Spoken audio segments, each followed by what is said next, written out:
Saludos, hermanos y hermanas. Lo que vamos a hacer el día de hoy es analizar de una manera el libro de Números. Un libro que casi no recibe mucha atención, ni siquiera en los estudios bíblicos. Pero vamos a ver, como puse aquí, Números, texto sacerdotal post-exílico, lo cual significa después del exilio, después de que salieron de Babilonia. Muy bien, voy a comenzar ofreciendo yo la oración y luego empezaremos. Padre Celestial, te agradecemos la bendición de pertenecer a tu iglesia. Te agradecemos la oportunidad de tener los llamamientos que tenemos, de servirnos como hermanos, de pertenecer a un barrio donde no solamente los miembros importan, sino los vecinos no miembros, todos los que vemos caminando por la calle, los que vemos en la tienda, todos son hijos tuyos. Te agradecemos, Padre, la bendición de aprender de las escrituras de nuestra historia para comprendernos a nosotros mejor y conocer mejor el pueblo que siempre te ha adorado, tanto bien como mal a veces. Pedimos, Padre, que nos bendigas y nos ilumines para que podamos a través de este estudio acercarnos más a ti y a tu Hijo Jesucristo y que podamos animarnos a servir a los demás siempre y escuchar tu voz a través del Espíritu Santo. Y esto pedimos en nombre de Jesucristo. Amén. Ok, Números. Como ven, aquí puse una imagen de los israelitas caminando por el desierto ahí bien formados como se narra en el principio de este libro. Pero la verdad es que mucho no tiene que ver con esto, pero como así comienza el libro, ahí pueden ver que el tabernáculo está en algún lugar aquí en medio, están cargando el arca del convenio, ahí los sacerdotes y vemos todas las tribus ahí caminando. Muy bien. Ok. Aquí puse redacción posexílica. O sea, ¿por qué dice el hermano Correa que es posible de que estos textos que parte se hayan escrito y otros más redactado? Eso significa de que había historias anteriores y que luego se editaron, se redactaron, se les dio una relectura para su época en ese momento, lo cual no debería asustarnos. ¿Por qué? Porque José Smith hacía lo mismo con sus revelaciones. Por ejemplo, la sección 27, creo que he dado este ejemplo muchas veces ya, que la primera versión de esa sección, que era capítulo no me acuerdo cuál, en el libro de mandamientos, era muy corto y no decía nada del sacerdocio de Melquisedec. Ya años después, cuando se fue, y eso fue en el año 1883, cuando se fue, bueno, cuando se publicó, se recibió mucho antes, ¿verdad? Cuando se publicó, se quiso publicar, pero si se acuerdan, se quemó la imprenta ahí en Independence. Pero a través del tiempo y a medida que José Smith iba comprendiendo mejor el sacerdocio de Melquisedec, las revelaciones que había tenido, ya en la siguiente versión, ya cuando se cambiaron de capítulos a secciones, esa sección casi se duplicó, o sea, se hizo más largo y hay una larga explicación del sacerdocio, de cómo vieron a Pedro, Santiago y Juan, y es porque José Smith iba comprendiendo más a través de los años.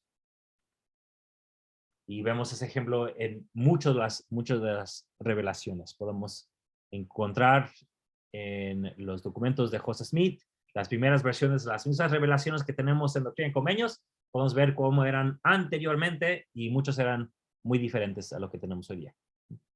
Ok, entonces viendo este texto, aprendemos algo de los sacerdotes. Y aquí podemos ver el sacerdote y a unos levitas.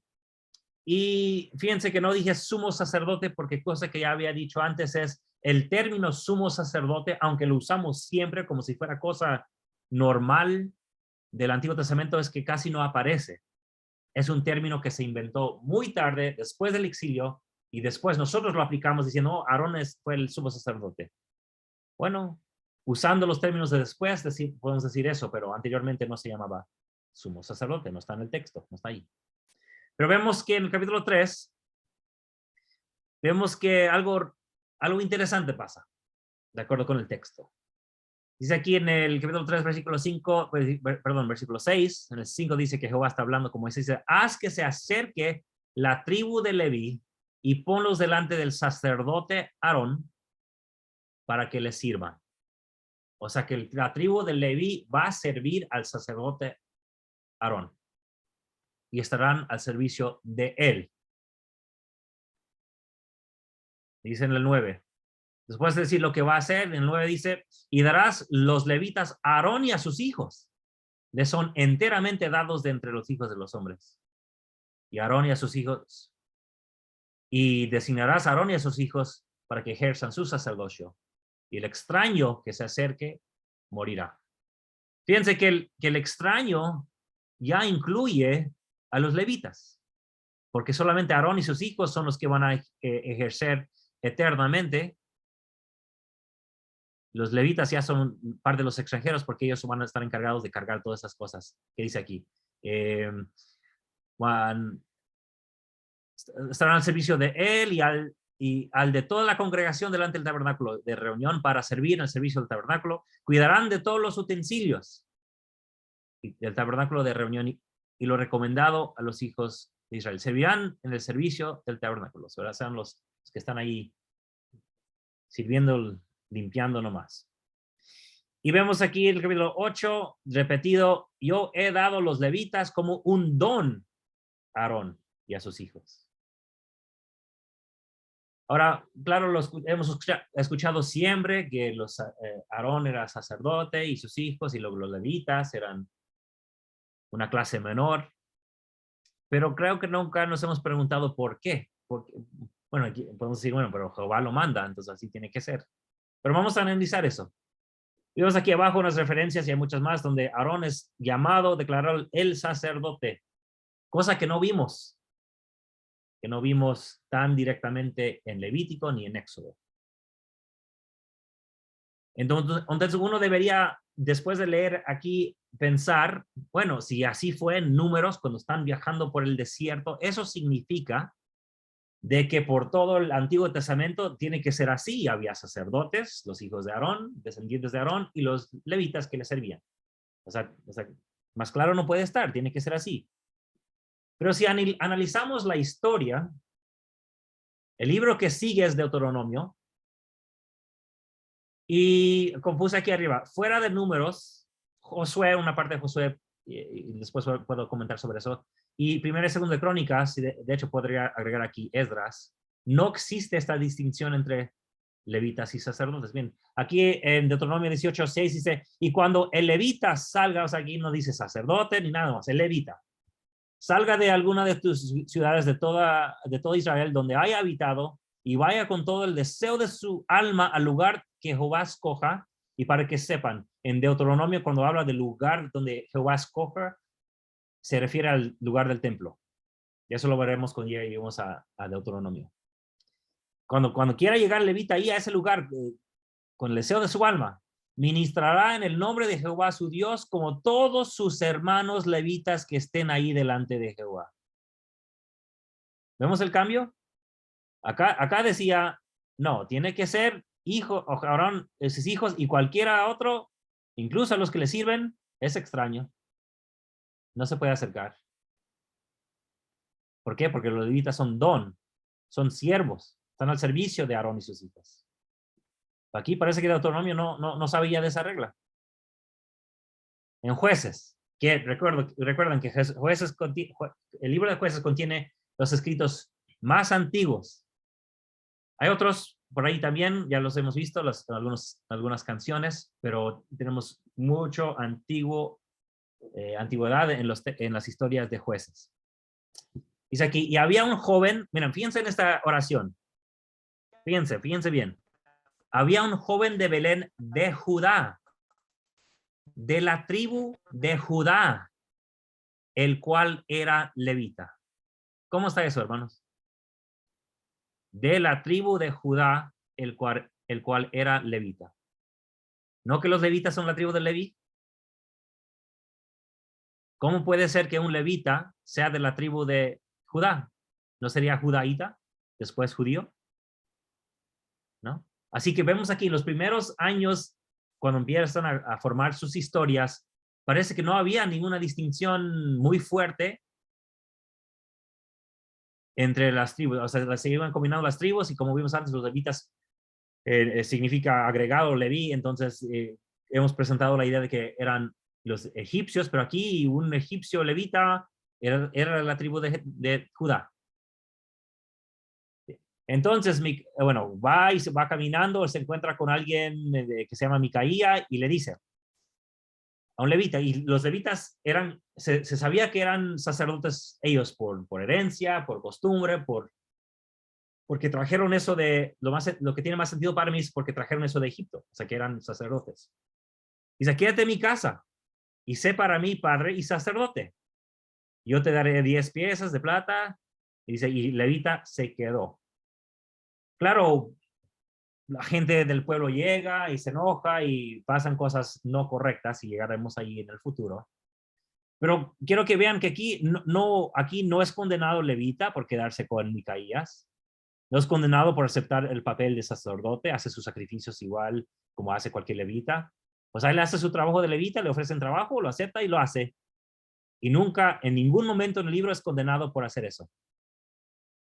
Luego habrá condenación por algo que pasa en el futuro, pero en este momento no hace nada malo fuera de lugar en los primeros textos de la historia. Los primeros. Aquí escribí en primero y segundo de Samuel y primero de segunda y de Reyes, los levitas o sacerdotes casi no se mencionan. Y yo les invito a que vayan a la página de la iglesia, pongan en el buscador levitas o sacerdotes y pongan para que busque y luego vayan donde escojan escrituras para que solamente salgan las escrituras y no los discursos o artículos de la Liaona, y vean ahí y pongan a contar cuántas veces salen las palabras sacerdotes y levitas y van a ver que casi no aparecen, en toda la historia no aparecen, muy pocas veces. No solamente eso, pero cuando llegamos a la historia de Samuel, ¿se acuerdan? Samuel es el que unge, él está encargado del tabernáculo y unge a Saúl como rey, el primer rey de Israel. Unge a David, el rey de reyes de Israel, claro, de Israel, de los primeros años de Israel, claro, el rey de reyes es Jesucristo. Pero él ni siquiera era levita, era efraimita. ¿Cómo ven? O sea, esto nos debería hacer pensar, bueno, ¿por qué nos está diciendo acá que los únicos que pueden servir son Aarón y sus hijos? Los levitas solamente pueden ponerse a cuidar las cosas importantes, digo, cosas del tabernáculo. No pues se pueden acercar a las cosas más fuertes del sacerdocio, porque son don para Aarón. Pero acá vemos que uno aceptó el papel de sacerdote. Aquí cualquier levita que quiera servir lo puede hacer. Aquí hasta Samuel fue el sacerdote principal del tabernáculo. Y aquí en Reyes, aquí vemos que hace una distinción. Así menciona sacerdotes y levitas, pero veremos en el futuro que este texto, el capítulo 8 principalmente, es un capítulo súper redactado en diferentes capas, diferentes niveles. Y eso lo veremos después. Así que no vale este ejemplo porque es un texto muy redactado. Entonces aquí escribí yo en textos preexílicos, no existe diferencia entre los levitas y sacerdotes, los descendientes de Aarón. O sea, no hay diferencia. Y si regresan y ven, no hay mención de ni de Moisés ni de Aarón, solo unos pocos lugares donde vemos que es una redacción posterior. Y son muy pocas veces donde se mencionan a Aarón y a Moisés. En toda la historia. Recuerden que después de Jueces después de Deuteronomio es el libro de Josué, pero hablaremos de eso después, y luego Ruth después de Jueces, pero Ruth es un libro súper tarde, post-exílico, así que por eso solamente mencioné estos. Ok. Si hay algo que digo que no tiene sentido, dice, bueno, hermano, ¿por qué me está diciendo de post-exílico, preexílico? ¿De qué está hablando usted? Me pueden preguntar, decir, hermano, estamos confundidos. Ok. Ahora, si vimos que anteriormente No había diferencia antes del el exilio, ¿verdad? Vamos a ver qué pasa en el libro de Ezequiel. Y me voy a necesitar que alguien me ayude a leer todo esto que está aquí. El libro de Ezequiel, si se acuerdan, comienza diciendo que están al lado de un río Chebar, algo así, y porque están en camino a Babilonia, o sea que han sido sacados de Jerusalén y van en camino a Babilonia como grupo de exiliados. Okay, así que es después del exilio, bueno, es durante el exilio, empezando el exilio. Y algunos ponen esas fechas, y para que sepan, claro, como sabemos, salieron más o menos Nefi en el año 600. ¿Por qué digo más o menos? Porque en la antigüedad se daban números generales, o sea, no eran números fijos. Así que yo no me aferro a que fue exactamente 600 años. No, los números no eran así antes. Y fue destruido Jerusalén en 587, así que se propone, o sea, no sabemos, se propone, es un exiliado yéndose para Babilonia, Ezequiel, el sacerdote, profeta, y pudo haber sido escrito entre estos años. Así que pudo ser antes de la destrucción de Jerusalén o poco después. Hermano James. Ezequiel 44:9.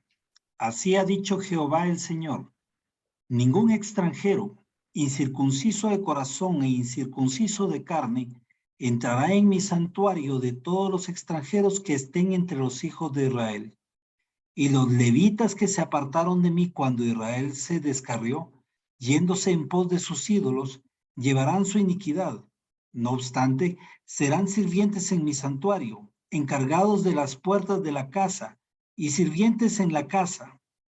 Ellos matarán el holocausto y el sacrificio para el pueblo, y estarán delante de ellos para servirles. Por cuanto les sirvieron delante de sus ídolos y fueron a la casa de Israel un tropezadero de iniquidad, por tanto, he alzado mi mano contra ellos, dice Jehová el Señor, y llevarán su iniquidad. No se acercarán a mí para servirme como sacerdotes, ni se acercarán a ninguna de mis cosas santas en el lugar santísimo, sino que llevarán su vergüenza y las abominaciones que hicieron. Los pondré pues como guardas de lo encomendado de la casa, para todo el servicio de ella y para todo lo que en ella haya de hacerse. Pero los sacerdotes levitas, hijos de Sadoc, que guardaron lo encomendado de mi santuario cuando los hijos de Israel se desviaron de mí, ellos se acercarán a mí para servirme y delante de mí estarán para ofrecerme la grosura y la sangre, dice el Señor. Ellos entrarán en mi santuario y se acercarán a mi mesa para servirme y guardarán lo que he encomendado. Gracias, hermano. De acuerdo con este texto, ¿qué regla ha puesto Jehová y por qué?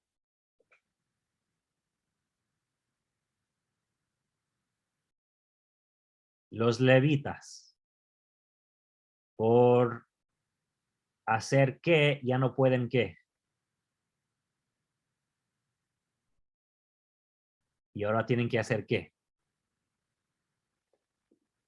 En otras palabras, hermanos, lo mismo que vimos acá, que supuestamente pasó cuando estaba en el desierto, que los levitas solamente estarán haciendo el servicio, y a Aarón específicamente, vemos que aquí es castigo después de empezar la destrucción con Babilonia, como castigo porque muchos levitas se apartaron. Por esa razón, ahora no van a servir en el santuario, sino que van a estar encargados de las cosas,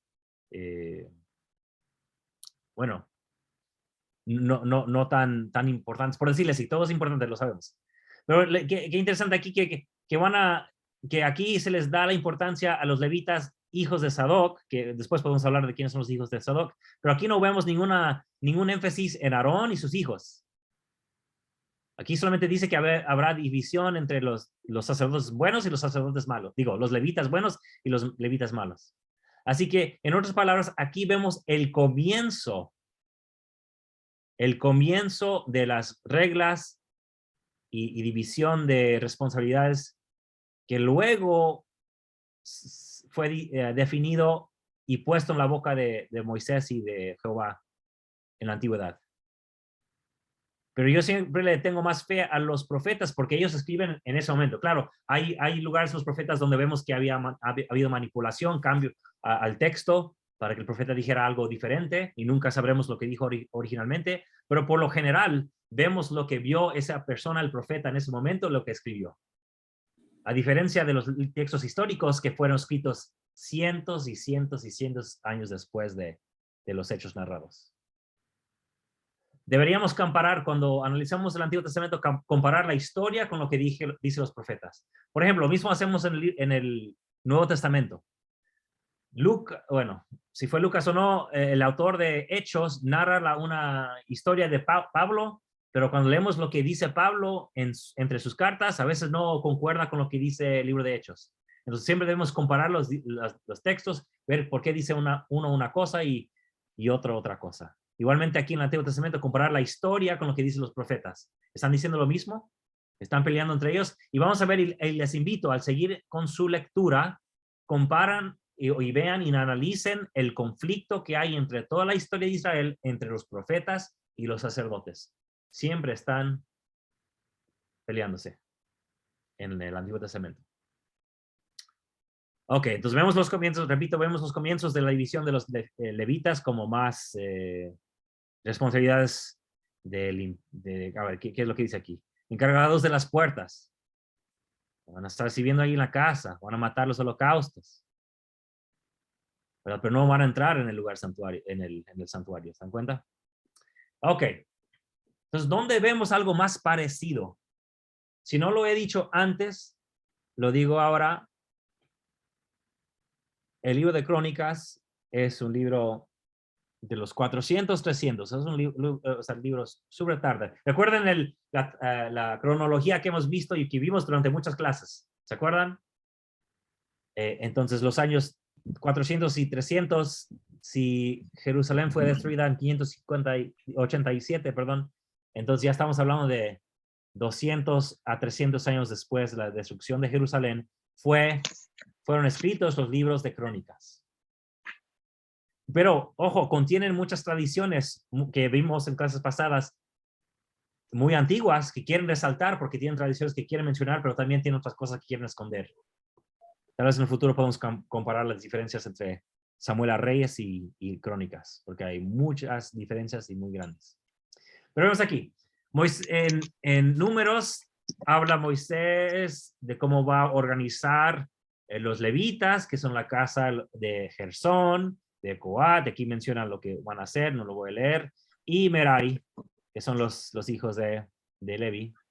Igualmente vemos lo mismo, pero ahora es David en Crónicas, que él también organiza a los hijos de Leví, Gersón, Coat y Merari, y también se les asigna cosas.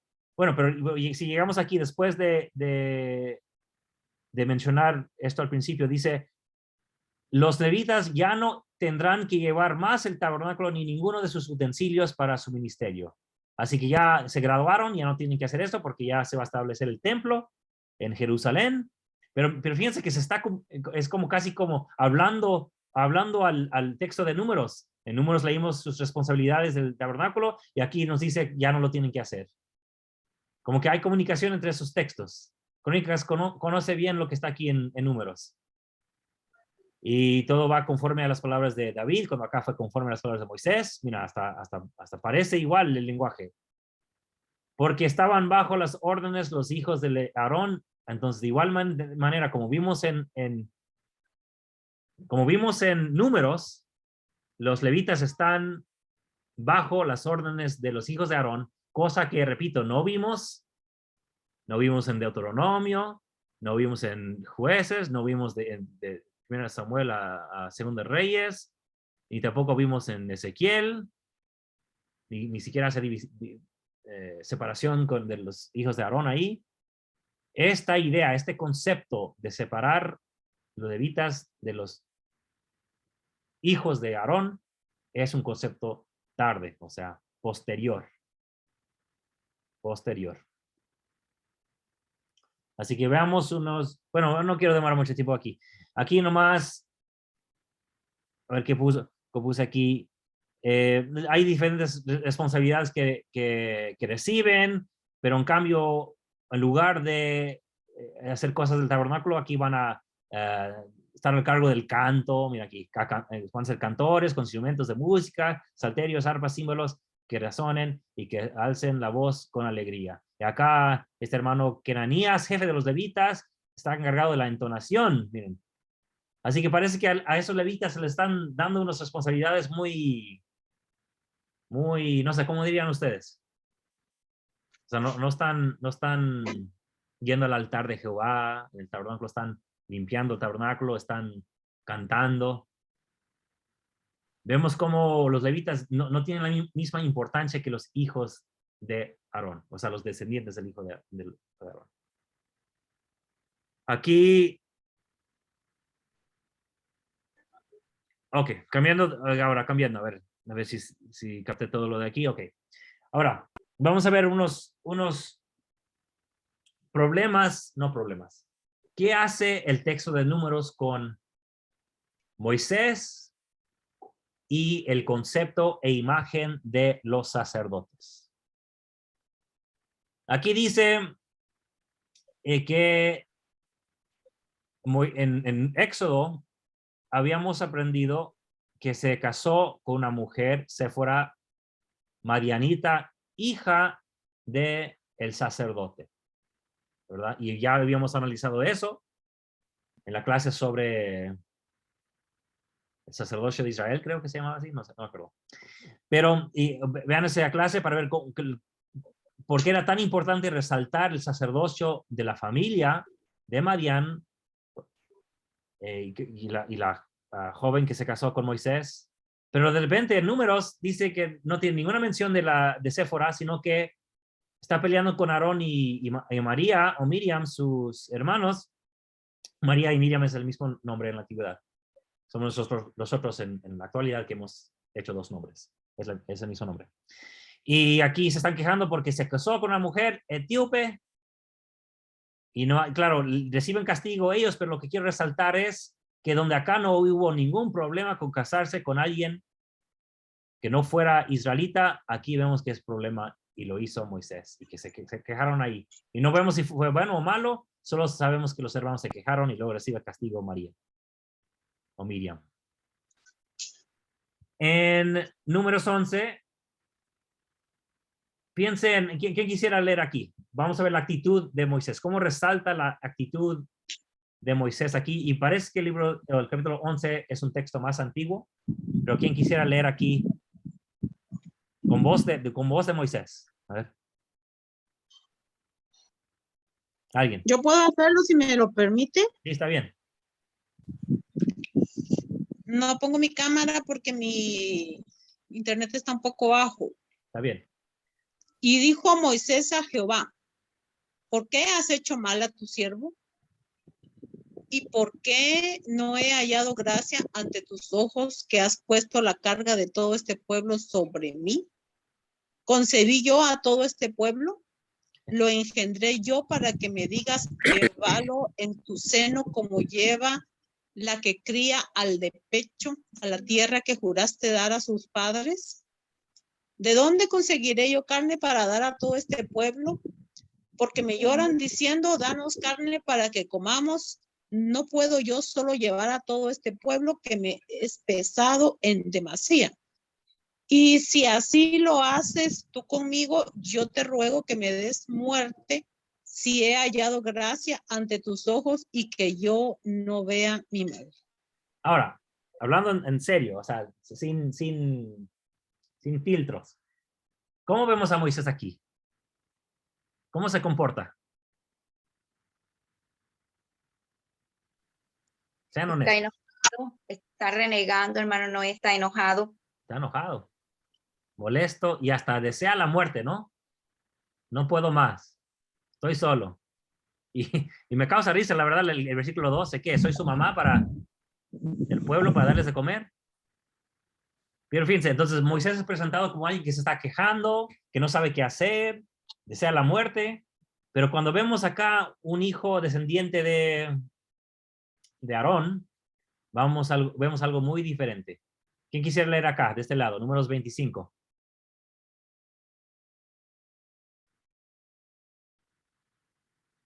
¿Alguien? Lo leo yo. Yo le colaboro, hermano, dice. Números 25:6. Y aquí un hombre de los hijos de Israel vino y trajo una madianita a sus hermanos ante los ojos de Moisés y de toda la congregación de los hijos de Israel, mientras lloraban ellos a la entrada del tabernáculo de reunión. Y lo vio Finés, hijo de Eleazar, hijo de Aarón, el sacerdote, y se levantó de en medio de la congregación y tomó una lanza en su mano, y fue tras el hombre de Israel a la tienda y lo alanceó por el vientre a ambos, al hombre de Israel y a la mujer, y cesó la mortandad de los hijos de Israel. ¿Hasta donde todo, hermano? Sí. Entonces Jehová habló a Moisés diciendo: Finés, hijo de Eleazar, hijo de Aarón, el sacerdote, ha apartado mi furor de los hijos de Israel, llevado de celo por mi causa entre ellos. Por eso yo no he consumido en mi celo a los hijos de Israel. Ahora, ¿cómo vemos a Finés comparado a Moisés?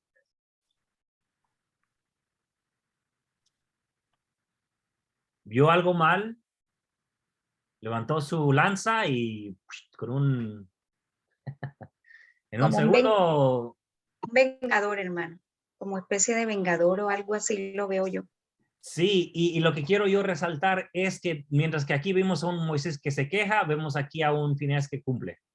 Ahora, si fueron así, en verdad, históricamente no lo sé. Yo estoy viendo cómo lo presenta el texto. Lo que nos presenta el texto es que aquí vamos a ver que Moisés va perdiendo fama según el texto. Los más obedientes son los sacerdotes.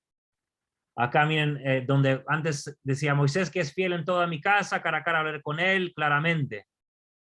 Ya cuando sabemos que va a morir al final del libro, dice ahora de Finés, dice, por tanto, diles, aquí yo establezco mi convenio de paz con Finés, y tendré él y su descendencia después de él, tendrá él y su descendencia después de él el convenio del sacerdocio perpetuo.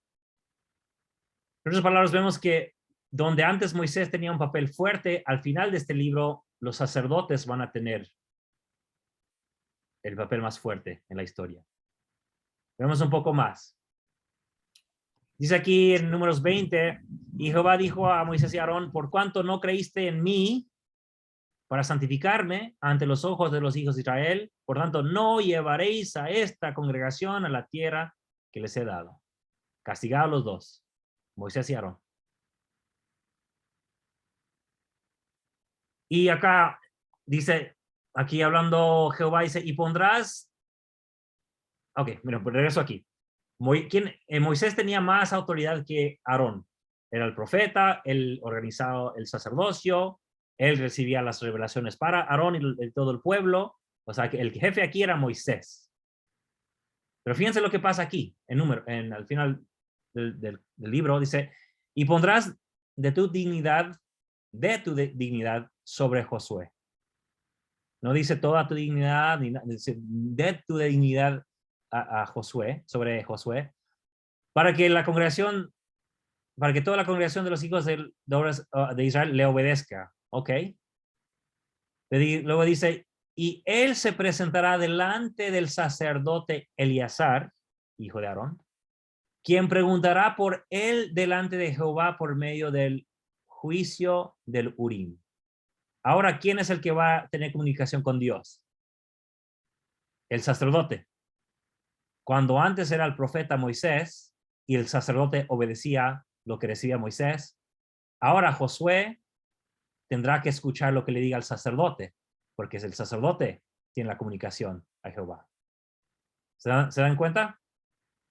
Ahora, aquí no dice que Moisés es el encargado, pero ya lo sabemos, o sea, lo sabemos por la historia que hemos aprendido, pero aquí vemos que Josué ya no tiene, aunque va a ser el siguiente profeta, no tiene la autoridad, no tiene la comunicación. De acuerdo con este texto, porque no estoy hablando del libro de Jueces, estoy hablando de lo que dice aquí de Josué, estoy hablando del libro de Josué, estoy hablando de cómo se presenta a Josué en el libro de Números.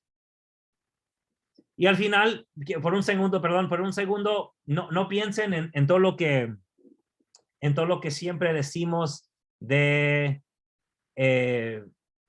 porque nosotros tenemos una creencia igual a todos muchos otros cristianos, pero nosotros más por el libro de Mormón, de que al morir, o tal vez no murió Moisés, sino que fue levantado a los cielos. Y claro, así como ser resucitado, pudo regresar a Jesucristo, y luego José Smith, todo eso. Bueno, ya lo sabemos. Guarden eso en un lugar muy, muy importante, ¿ok? Pero vamos a ver el texto, cómo se presenta. Vemos que en Deuteronomio muere Moisés y pues nadie sabe ni siquiera dónde está. Ninguno conoce el lugar de su sepulcro. Nadie sabe. Si murió o no murió, pues no sabemos porque nadie sabe de nada. En cambio, aquí en Números,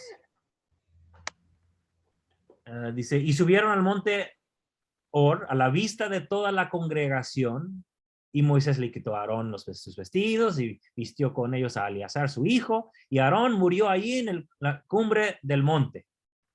Y Moisés y Eleazar descendieron del monte, y viendo toda la congregación que Aarón había muerto, le hicieron duelo por 30 días de las familias de Israel.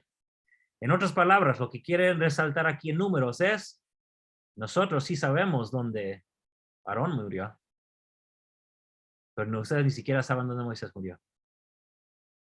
¿Se dan cuenta de la diferencia? Repito, no hablemos de si llevó Moisés al cielo o no, como ser transfigurado. Veamos cómo se está presentando la información. Entonces, Deuteronomio, bueno, como dije, aquí Moisés no se sabe dónde se enteró, pero por lo menos a Moisés sí, porque toda la congregación vio y sabe exactamente, Monte de Hor. Ahí murió porque todos lo vieron.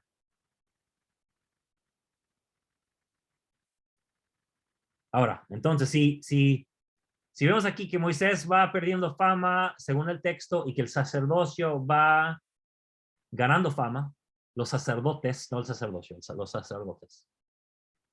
Entonces, tenemos que ver qué está pasando aquí. ¿De qué habla tanto este libro? Pues en este libro, como podemos ver acá atrás, estas son las puertas de Babilonia, van saliendo porque van de regreso a Jerusalén. Wow. Entonces, después de, a ver, la primera jornada, la primera vez que llegó, tal vez fue en el 609, y los babilonios se llevaron a algunas personas en ese año. Después regresaron en otra ocasión, se llevaron a más, como en el año 597, creo. Luego en 587, por última vez llegaron, destruyen el templo de Jerusalén y se llevan a más gente. Pero siempre las personas con más poder en el gobierno y más la gente más estudiada. La gente pobre dejaron ahí en Jerusalén. De hecho, lo mismo pasó en el norte, así que cuando hablamos de las 10 tribus perdidas, pues la verdad es que nunca se perdieron, ahí estuvieron siempre, pero es una tradición que hemos creado nosotros. Pero, ¿qué es lo que pasa? Ellos se van a Babilonia, y luego, después de ser conquistados Babilonia por Persa, se les permite regresar a Jerusalén. ¿Y qué pasa aquí en Números? Bueno, algunos que están desobedeciendo, ellos caerán vuestros cuerpos, dice Jehová, todos los que fuisteis contados según vuestra cuenta de 20 años arriba, los cuales habéis murmurado contra mí, vosotros a la verdad no entraréis en la tierra, más a vuestros pequeños, los cuales dijisteis que seríais una presa. Eso de acuerdo con el texto, tendrán que leer todo el capítulo para ver de qué habla ahí. Yo los haré entrar ahí, y vuestros hijos andarán pastoreando en el desierto durante 40 años, y ellos llevarán las consecuencias de vuestras fornicaciones hasta que vuestros cuerpos sean consumidos en el desierto. La verdad es que esto refleja también, o más bien, como lo queramos ver, los que fueron por culpa de los papás exiliados a Babilonia, y va a ser la siguiente generación, o 2 generaciones después, que van a poder regresar a su tierra. Entonces, aunque está ambientado como el grupo que está viajando al desierto de Egipto a la tierra prometida, refleja el mundo de los que están regresando de Babilonia a Jerusalén, o a la tierra, a su tierra, pues. Y aquí vamos a ver un cambio de leyes posexílicas. Por ejemplo, primero de este lado, vemos que José se casa con Asenat. ¿Se acuerdan de dónde era ella? Bueno, aquí dice que hija de- Egipcia. Egipcia, ok. Moisés, como vimos antes, se casa con Séfora, que es madianita. Y tal vez sea difícil la pregunta, David se casa con quién? Betsabé. ¿Y de dónde es ella? Betsabé. ¿Se acuerdan? ¿Se acuerdan? Su esposo era Urías. Hitita, ¿no? Y era Era hitita. hitita. Hitita, o ella era hitita, igual que su esposo. Así que estas tres personas, y tal vez sea un texto muy tarde pero no importa. Lo que vemos aquí es que aquí no vemos ningún problema con casarse con alguien que no sea israelita. ¿Verdad? Nadie se dice a José, hey, ¿por qué no te esperaste a ver a tu papá? Y tu papá habría dicho de su prima y que tal vez ahí te pudieras haber casado con alguien de tu pueblo.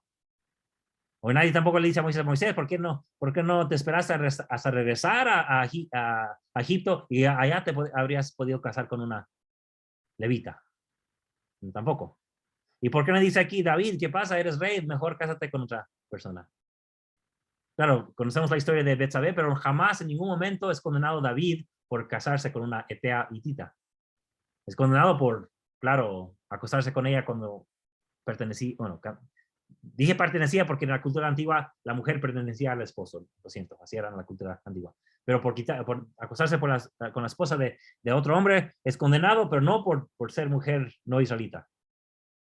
Pero en Números, como vimos antes, se quejan porque se casó Moisés con una mujer etíope.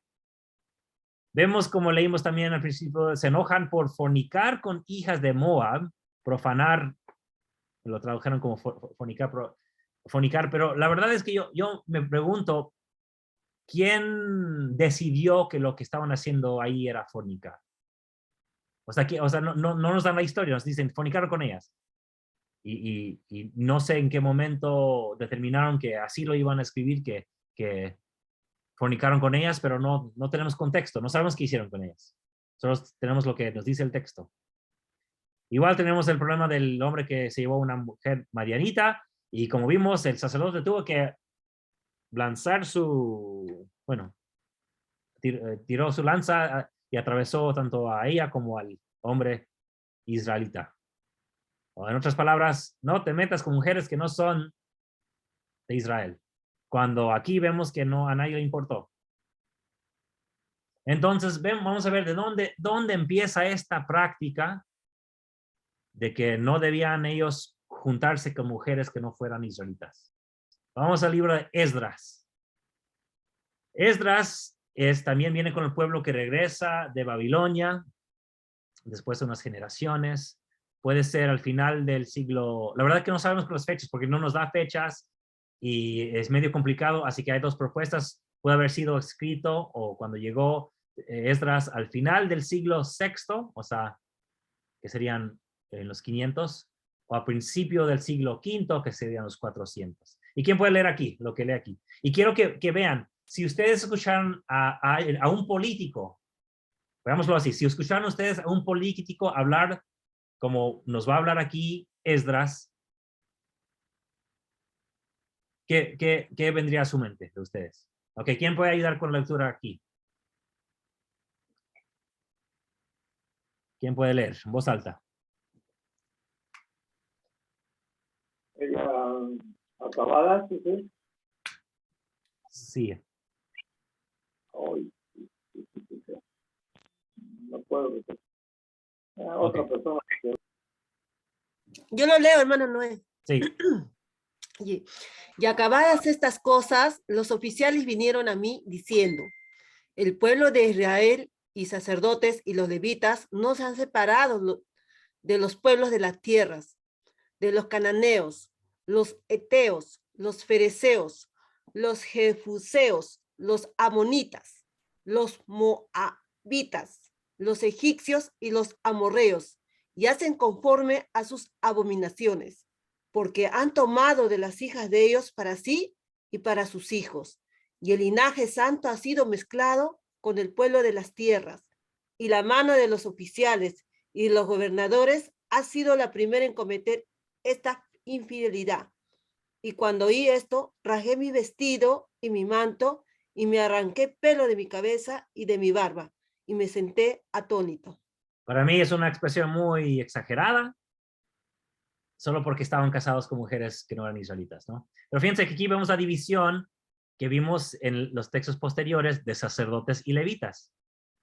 Se fijan que aquí vemos toda señal para indicarnos que esta división de los dos viene de una fecha posterior y que Números, esa parte por lo menos, fecha posterior. Aquí, lo más difícil viene aquí. ¿Quién puede ayudar aquí a leer las palabras de Esdras, el político, sacerdote?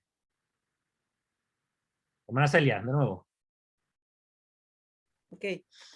Esdras 10. Y mientras oraba Esdras y hacía confesión, llorando y postrándose delante de la casa de Dios, se reunió alrededor de él una congregación muy grande de Israel, hombres y mujeres y niños, y lloraba el pueblo amargamente. Entonces respondió Semanías, hijo de Jehiel, de los hijos de Elán, y dijo a Esdras: nosotros hemos pecado contra nuestro Dios, pues tomamos por esposas a mujeres extranjeras de los pueblos de la tierra, pero aún hay esperanza para Israel con respecto a esto. Ahora, pues, hagamos convenio con Dios de despedir a todas las esposas y a todas las nacidos de ellas, según el consejo de mi Señor, de los que te temen al mandamiento de nuestro Dios. Y hágase conforme a la ley. Y se levantó el sacerdote Esdras y le dijo: vosotros habéis pecado, por cuanto tomasteis por esposas a mujeres extranjeras, añadiendo así el pecado de Israel. Ahora pues, da gracias a Jehová Dios de vuestros padres, y haced su voluntad y apartaos de los pueblos de la tierra y de las esposas extranjeras. ¿Qué les parece esas palabras o ese convenio que hace el pueblo? ¿Qué les parece? ¿O qué fue? ¿Qué fue el convenio que hicieron? ¿Se acuerdan? Está en el versículo, a ver dónde dice. El versículo 3. ¿Qué piensan ustedes de ese convenio? El convenio que la gente hace, ¿verdad? No es convenio de Dios. O sea, ellos hacen el convenio con Dios, pero por decisión de ellos. Es difícil, yo creo, esa situación, ¿no? Porque, pues, como ahí dice, dejen a sus esposas y a sus hijos y todo eso, y yo creo que sería difícil tomar esa decisión, pero pues si nos dice que tenemos que poner a Dios por encima de todas las cosas, yo creo llega un punto en el que tiene uno que evaluar su relación con Dios. Es cierto, estoy de acuerdo, pero vemos que aquí nadie le dijo a José que hiciera eso con Efraín y Manasés. Nadie le dijo a David que hiciera eso con Salomón. Nadie le dijo a Moisés que hiciera eso con sus hijos. Bueno, desaparecen sus hijos, pero podemos hablar de eso después. Esto de que no se casara con nadie es algo que vino de Esdras. Mira, ni siquiera, bueno, no sé si pone palabras en Dios aquí o no. Pero aquí es cosa de Esdras. Hasta dice que, miren esta palabra. Han tomado de las hijas de ellos para ellos, y el linaje santo ha sido mezclado con los pueblos de la tierra. Esto es algo muy fuerte para mí, como que el linaje sagrado. Sí, nosotros todos somos sabemos hijos de Dios. Sí, pero eso no significa de que no podamos ser una luz a los demás y llevarlos al templo, ¿verdad? Entonces, estas leyes o reglas de no casarse con pueblos, eso viene ya después. No era cosa de antes. Aunque en Números lo vemos más, ¿dónde era? Donde lo vemos más practicado, bueno, ya me perdí. Donde lo vimos más practicado en el pueblo antiguo, ya lo vemos rechazado con el pueblo posterior al exilio. Hermana Ligia.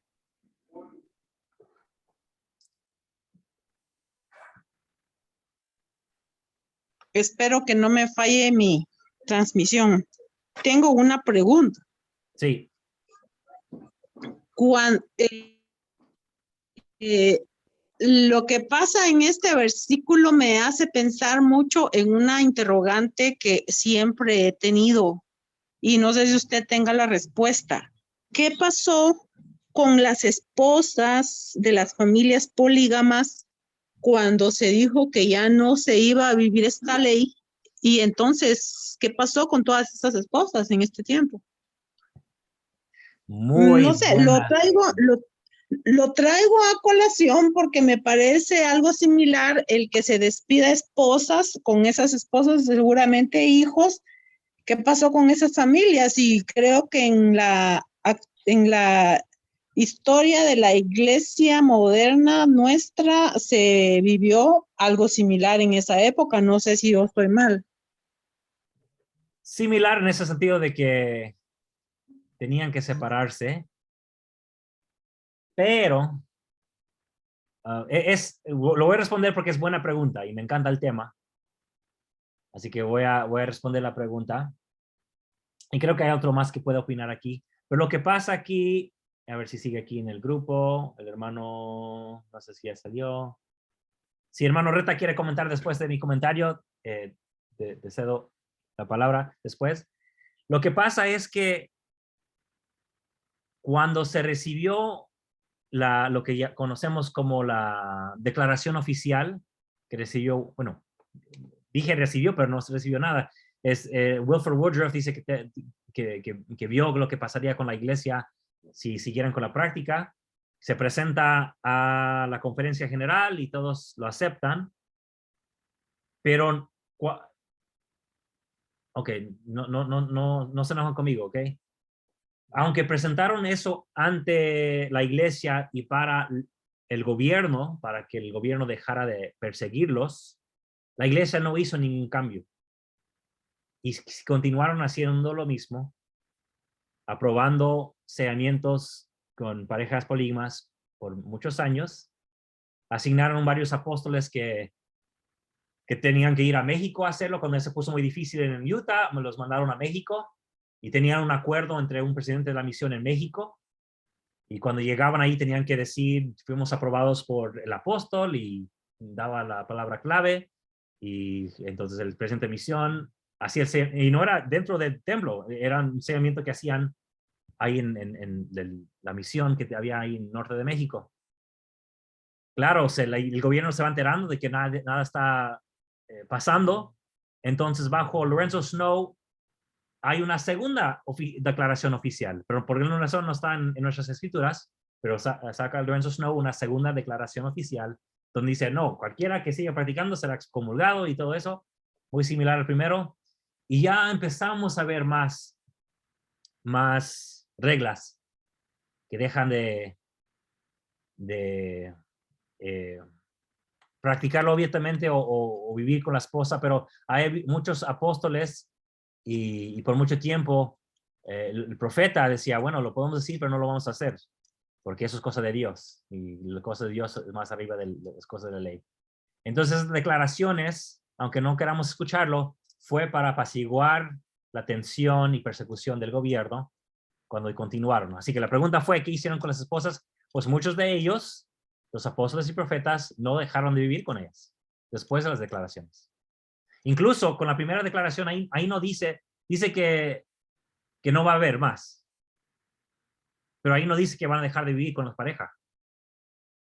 Entonces la primera declaración que tenemos nosotros en las escrituras, si leen bien, ahí no dice que van a dejar las esposas que tienen. Solo dice que ya van a dejar de practicarlo. O sea, de casarse, van a dejar de casarse con más mujeres. Cosa que nunca pasó, terminaban casándose todavía, años después. Pero igual siguen viviendo con sus esposas y poco a poco, claro, el gobierno se puso más fuerte. Algunos apóstoles que seguían casándose, ya 20 años después de esa declaración oficial, cuando se dieron cuenta que ya la iglesia tenía que dejar de hacer la práctica, muchos de ellos, como el hijo de John Taylor, por ejemplo, el hijo de John Taylor, que fue apóstol, recuerden que John Taylor fue el tercer profeta de la iglesia, él siguió como nada, y recibió apoyo de un miembro de la primera presidencia, no me acuerdo cómo se llamaba, y todo bien, hasta que por fin el profeta dijo, hey, hay que parar, y dijo él, esperen, ¿qué está pasando? Si todos hemos sabido que hemos estado haciendo esto a escondidas del gobierno, porque sabemos que es cosa de ley, ¿por qué ahora me están diciendo que que lo deje de hacer si sabemos que viene de Dios? Y hubo un choque ahí hasta que excomulgaron a él y a unos apóstoles más. Porque dijeron, bueno, pero si esto vino de Joseph Smith, eso vino desde mucho antes, y ¿por qué lo vamos a dejar de hacer? Entonces fueron excomulgados. Entonces, para contestarle, hermana, no pasó nada, siguieron viviendo con ellas. Sí. Bueno, Noé, Sí, aquí en el norte de México hay una familia, el de Varón, que se hizo muy famosa por un conflicto que tuvieron ahí de unos especímenes, y ellos seguían practicando, todavía creo que siguen practicando la poligamia ahí en el norte de México. sí, hay muchos grupos de esos. Hay muchos. Así es. Hermano Reta, no sé si tiene algo que quiera compartir de frente a esa pregunta. Bueno, no, mejor no. Es un tema complicado, pero después de la grabación podemos hablar. ¿Alguien más tenía la mano levantada? Ok. Entonces, antes de que digan, mira, hermano, usted se la sabe inventar muy bien, y por qué se está diciendo esto, que viene de los sacerdotes, que luego después no quisieron casarse con otras mujeres, que no fueran de Israel, y por qué nos está diciendo esto el hermano Noé. Bueno, nosotros, y siempre he dicho, nosotros somos los mejores para comprender la Biblia. ¿Por qué? Porque nosotros tenemos profetas y apóstoles, nadie más los tiene así de la misma manera que nosotros, y nosotros seguimos produciendo textos sagrados. No dije escritura porque no todo lo que producimos es escritura, pero todos sabemos que le damos mucha importancia a los discursos de la conferencia general. Sabemos que le damos mucha importancia a las declaraciones como la proclamación y el Cristo viviente. Entonces, seguimos produciendo textos. Entonces, nosotros que vivimos en una iglesia, que estamos en desarrollo, que no somos tan perfectos como a veces decimos desde el púlpito, deberíamos ser los apropiados, los adecuados para entender mejor la Biblia. Porque ¿qué tenemos en nuestra historia? Hablando de eso, de sacerdocio, de no casarse con otra gente, el 8 de enero de 1845, o sea, 7 meses después de la muerte de Joseph Smith, ahí Nabu Brigham dijo, les diré del viejo Israel. ¿Sabéis de qué se trató la maldición sobre Israel? Bueno, me falta una L ahí. Fue por mezclar su simiente con las razas gentiles alrededor de ellos. Os diré, hijos, que a medida que habéis recibido, mira, es traducción mía, os digo que a medida que habéis recibido esta promesa, si mezclares vuestra sangre con la de otros, yo os maldeciré en relación con el sacerdocio. Fíjense cómo se expresa, yo os maldeciré, yo les maldeciré en relación con el sacerdocio. Eso lo dice Brigham Young. Él les va a maldecir. Racismo. Y luego el 14 de diciembre, así que principio del año del 1845, al final del año, dice algo fantástico para mí, pero tristemente no sigue con este pensamiento. Dice Brigham Young, no hay ninguna ley que prevenga a ningún hombre de obtener todas las bendiciones del sacerdocio si camina de acuerdo con los mandamientos, paga sus diezmos y busca la salvación. Por eso se puede privar de ellas, o sea, de las bendiciones. En otras palabras, aquí nos está diciendo exactamente lo que queremos hoy día, que no hay nada que te pueda decir que no tengas el sacerdocio si tú eres fiel. Aunque acá, un año anterior, había dicho, no, si te mezclas con otra raza, y dice raza, si te mezclas con otra raza, yo te maldigo en relación con el sacerdocio. Luego, tristemente, como ya sabemos, el 23 de enero presenta una idea que no tenemos registro. Ojalá tuviéramos registro porque todo indica que había un choque ahí entre él y Orson Pratt, el apóstol, porque están estableciendo el territorio que después se llamaría Utah. están estableciendo un territorio, el gobierno concede que Brigham Young sea el primer gobernador y presenta que antes la legislación del gobierno, o sea, que ni siquiera es reunión de la iglesia, no es reunión de la iglesia. Él declara el 23 de enero de que los negros no tendrán el sacerdocio. Y luego, como hay choque entre él y Orson Pratt, ojalá tuviéramos las palabras de Orson Pratt. Parece que el 5 de febrero, que ya sí tenemos qué dijo Brigham Young, parece que es una respuesta a lo que dijo Orson Pratt el 4 de febrero, pero repito, no tenemos sus palabras.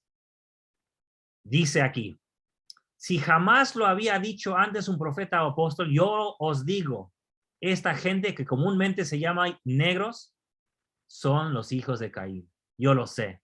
Yo sé que no pueden gobernar en el sacerdocio. Los indios son ciudadanos. Los africanos, porque está hablando como gobernador, los indios son ciudadanos. Los africanos, perdón, me faltó una C. Africanos son ciudadanos. Los judíos, no judías, judíos son, que vienen de Asia, que son enteramente la sangre de Caín.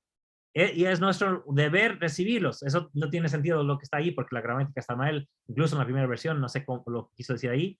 Pero es nuestro deber recibirlos y administrarles en todos los actos de humanidad y bondad. Ellos tienen el derecho de ciudadanía, pero no tendrán el derecho de tener voz en los asuntos de la iglesia y del Estado. ¿A quiénes? Los indios, los africanos y los judíos de Asia. Presento eso. Presento eso para que nosotros sepan que tal como pasó en nuestra iglesia, pues pudo haber pasado en la época de la Biblia. Entonces no es la misma iglesia en la que pertenecemos. Entonces no debemos asustarnos si en la Biblia también vemos que ideas fueron cambiando y presentando de manera diferente para seguir una ideología que propusieron los que estaban al cargo de la iglesia en ese momento. Bueno, y con esto termino. De hecho voy a... Y si termino y adelante las preguntas y me voy a poner a corregir las diapositivas. ¿Comentarios? ¿Preguntas? ¿Qué piensan, hermanos? Bien, según lo que acabamos de aprender y según lo que entiendo, Esdras, bien como dices, fue político, entonces fue la idea de él, ¿no? No lo hago muy bien, hermano. A ver, permíteme. Bien. Bueno. Sí, diga. Según lo que aprendimos en cuanto a Esdras, esos reglamentos que puso Esdras fueron de un político, como dices tú, ¿no? Para mí. Era de Dios. Exacto. Pero deben recordar, o sea, hay que ponernos en su mundo. Regresan de Babilonia, pierden mucha cultura, muchos regresan hablando arameo, no hebreo. Regresan y muchos tienen las ideas de Babilonia. Tenemos, miren, incluso tenemos escritos, documentos de los judíos que no quisieron regresar, que se quedaron en Babilonia. Un judío que se hizo banquero y se hizo rico y se quedó ahí en Babilonia. Entonces, vienen, y Babilonia, recuerden, recuerden, ahí viene la palabra Edén, Edinú, está en Mesopotamia. Es verde, 2 ríos grandes, vegetación, y regresan al desierto. Regresan al desierto, ¿y qué pasa? Pues la gente pobre que se quedó, ahí está. No sabemos qué progreso hayan tenido, no tenemos mucho, no nos dejaron ningún registro de lo que hicieron ahí. Y el pueblo se empezaron a mezclar con la demás gente, como podemos ver. Entonces ellos que se creían tan nacionalistas, regresando a su tierra, encuentran a gente ahí que ya... Bueno, es su pueblo, pero ya mezclado con otra gente y, bueno, como dice ahí, hasta rasga sus vestidos, arranca sus cabellos y se molesta. Se molesta. No, también quiero hacer otro comentario. Sí. Acerca de lo del sacerdocio a los negros. Recuerdo que cuando fueron las Olimpiadas del Lago Salado, las Olimpiadas de invierno, un periodista entrevistó al presidente Hinckley, creo que el programa se llamaba Hablando Duro, algo así. Entonces le preguntó por qué no habían dado el sacerdocio a los negros. Entonces el presidente Hinckley, de una forma muy acertada, le dijo, fue una decisión que tomaron los líderes en el pasado, pero nunca dijo que Dios lo haya hecho. Dijo él, fue una decisión que tomaron los líderes en el pasado, ¿no? Y es correcto.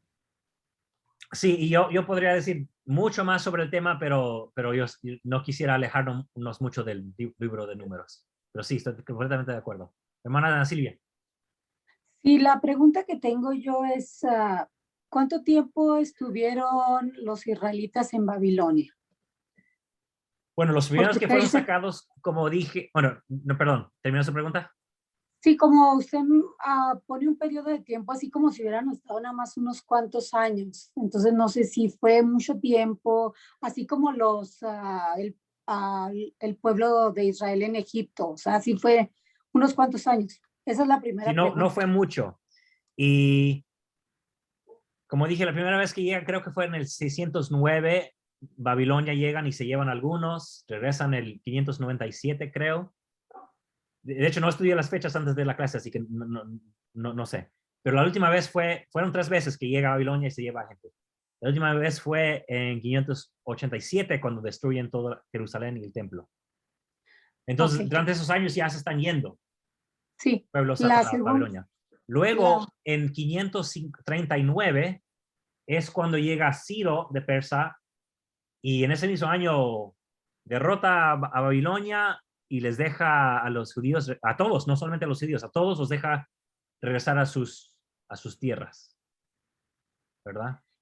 Como vimos casi como la Torre de Babel. Babel es Babilonia, y todos regresaron a sus países con sus idiomas. la Y otra pregunta, ¿sí la puedo hacer? bueno, sí, pero hay algo más que quiero decir. Ok. Entonces, pero lo que pasa es que muchas veces decimos que, porque Jeremías dice 70 años estarán allá, entonces si contamos de 587 a 559 no son 70, así que muchos tratan de acomodar las fechas para que sea exactamente 7, o sea que quieren que a la fuerza se cumpla la profecía de Jeremías, pero yo no me preocupo tanto, fue entre 70 o menos años. Adelante, hermana. La otra pregunta, bueno, realmente no fue mucho tiempo. Y la otra pregunta es, yo había escuchado que realmente los que se fueron a Babilonia era la gente más poderosa, o sea, no la gente, como usted dice, no la gente del pueblo, sino la gente que tenía cierto poder económico y como quien dice, emigraron, porque tienen los recursos, emigran para allá y todo eso. Entonces, Así es. ya pasó esa situación, regresan. Entonces, esa misma gente que regresa, pues es gente poderosa y tiene el poder, pues hasta cierto punto para manipular las escrituras o para escribir lo que ellos quieren y todo eso, porque usted dice que los que se quedaron acá en la parte sur, pues eran los más pobres. Bueno, sí, Entonces, bueno, no en el sur, sino así ahí en Jerusalén, ahí en Judá, porque los del norte ya era un pueblo mezclado entre unos 5 pueblos que llegaron ahí, los pusieron ahí los asirios, así que ellos ya están mezclados, y luego ya años después, cuando se llevan a los de Judá, sí, los pobres que quedan ahí. Y sí, entonces los que se quedan no tienen textos. Los que se fueron para Babilonia y se llevaron los textos, era la gente estudiada. Entonces nos da más razón para creer por qué tenía miedo Nefi de que fueran llevados en cautiverio, porque ellos sí eran gente adinerada, que sabía escribir en ambos, en más de un idioma, hebreo y también egipcio. Entonces seguramente Nefi y su familia habían ido a Babilonia. Entonces el Señor los saca de ahí. O sea, si vemos históricamente, todo tiene más sentido, ¿me entienden? Nefi, sí, habría ido a Babilonia. De ahí también. ¿Hay algo más, hermana Silvia, o no, en la ya. mano? Hermana Ligia.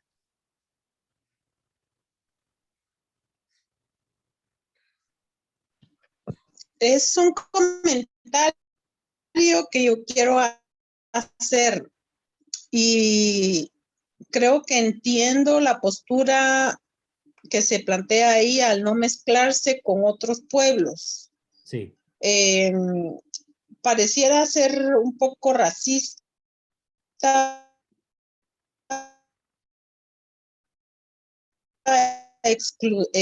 exclusivista, pero aún en la actualidad, una vez, muchas veces se aleja de la iglesia o deja de lado los convenios que ella había hecho con Dios a través del bautismo y no alcanza los convenios del templo, y a veces puede que pasen muchos años, a veces puede que la vida se les acabe y no logre tal deseo. Entonces, realmente sí hay una disipación de la fe en las familias que se unen en manera desigual, y entiendo por qué razón puede que haya sido severos en cuanto a la forma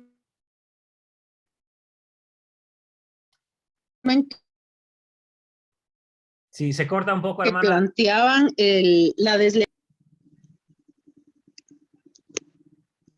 Sí, de acuerdo, hermana. Yo creo que siempre podemos sacar algo bueno de todo, de todo, de todo, de todo. Lo que estoy, y comprendo que estoy yo presentando las cosas, tal vez no de una manera bonita, lo entiendo, lo entiendo, lo entiendo. Lo estoy haciendo ahí para tal vez despertar la mente, para que veamos, miren, hay algo aquí que nunca habíamos visto. Y así que repito, reconozco que lo hago de una manera, lo estoy haciendo de una manera tal vez muy, muy fuerte, muy directo, pero al final de cuentas yo creo que podemos sacar algo bueno de ahí. Tal vez no lo hizo bien Esdras. De hecho, si leen todo el capítulo, estaban en la lluvia, están llorando los hijos y las esposas en la lluvia, y ahí está Esdras diciendo, no, sepárense de ellas, sepárense de ellas. Lean todo el capítulo, los 2 capítulos. Es medio feo lo que pasa ahí. Pero estoy de acuerdo que sí, podemos sacar algo bueno de ahí diciendo, bueno, pero tal vez sí es necesario que nos cuidemos de no, de escoger bien la pareja, ¿verdad?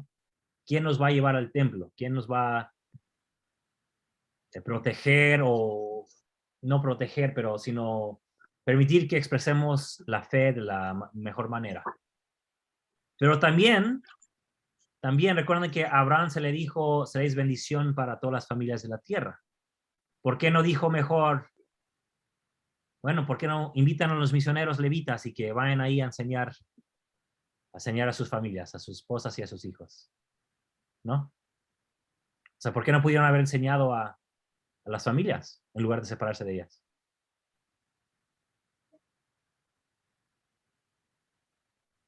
Sí. Excelente, hermanos. ¿Algo más? Hermana Ligia, veo la mano todavía levantada. Se me olvidó bajarla, perdón. Gracias por la respuesta.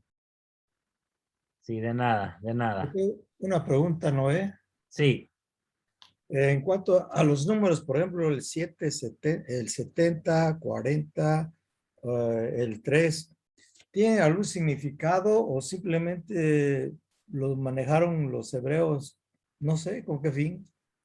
Sí, y desafortunadamente hoy en día nos regimos mucho por lo que la teología creó después. Por ejemplo, vemos el 7 y decimos es la perfección, y 40 es, bueno, tenemos cada explicación, ¿verdad?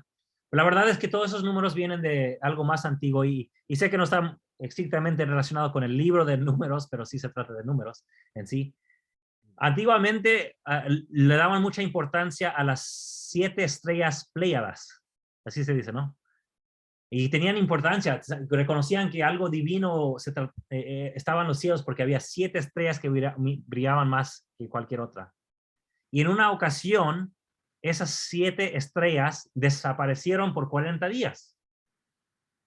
Entonces, todo lo divino se relaciona con los 7, originalmente por las 7 Pléyades, esas estrellas. Claro, ya para el pueblo de Israel ya no importó tanto eso, pero de ahí origina la importancia del número 7. Pero también de ahí sale de que algo importante, no saben lo que pasó, por qué se desaparecieron por 40 días esas 7 estrellas, pero dijeron, bueno, algo importante ha de haber pasado. Así que todo lo 40 significa la duración de algo. ¿Cuánto duró? 40 años. ¿Cuántos días llovió? Llovió 40 días, 40 noches. ¿Cuántos días ayunó? No solamente Jesús, sino también Elías y Moisés. Todos ayunaron 40 días, ¿verdad? Solamente significa un determinado tiempo. Entonces, el observar las estrellas, pues eso es babilónico, ¿no? ¿Puede ser? Sí, sí, de hecho sí. Bueno, pero muchos observaron las estrellas, no solamente ellos, pero sí.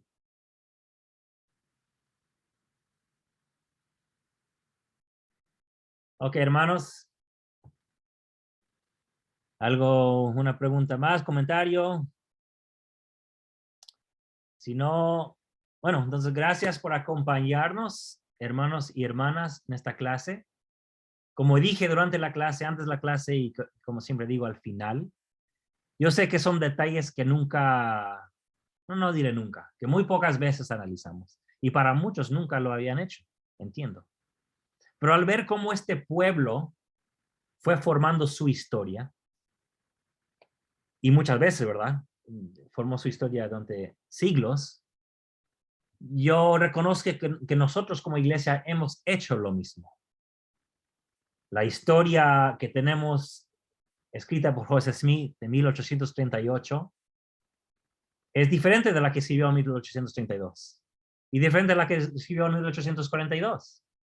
Y es diferente a la que luego se compiló en la historia de la iglesia que hizo Brigham Young después de la muerte de Joseph Smith, que es diferente de la historia que hizo el 70 B.H. Roberts, que es diferente a luego la historia que narró el sobrino del profeta, José Fielding Smith, y luego el hijo de él, José F. Smith, que fue diferente a luego los manuales que salieron para el instituto, y que ahora, hoy en día, los libros santos nos dicen una historia que lo había dicho B.H. Roberts, pero esa historia fue callada hasta más de 100 años después, cuando salen los libros de santos, y hasta pronto salir el tomo número 3. Entonces nosotros como pueblo sabemos cómo el pueblo de Dios a veces formula y presenta su historia de manera distinta a través de los años. No debe asustarnos porque nosotros mismos lo estamos viviendo. Y cada uno, bueno, no todas esas versiones, de ellas llevaban el sello de la iglesia, se publicaba en el periódico de la iglesia, desde Lago Salado, Salt Lake o de cualquier otro lugar, y eran historias con el sello de la iglesia, pero no eran todas iguales. De igual manera, en el Antiguo Testamento vemos distintas historias que se quieren narrar y hay muchas diferencias entre ellas. Pero de igual manera podemos sacar verdades. Y eso es lo importante, sacar verdades para bendecirnos y ser una bendición a los demás. Eso es lo que importa más que nada. ¿Cómo podemos bendecir a los demás con este conocimiento? Es mi testimonio de que podemos ser una luz como pueblo de Dios, aprendiendo de los pueblos del pasado y viendo la luz que podemos alcanzar en el futuro. Y termino la clase en el nombre de Jesucristo. Amén. Amén. Adiós a todos. Y termino la grabación.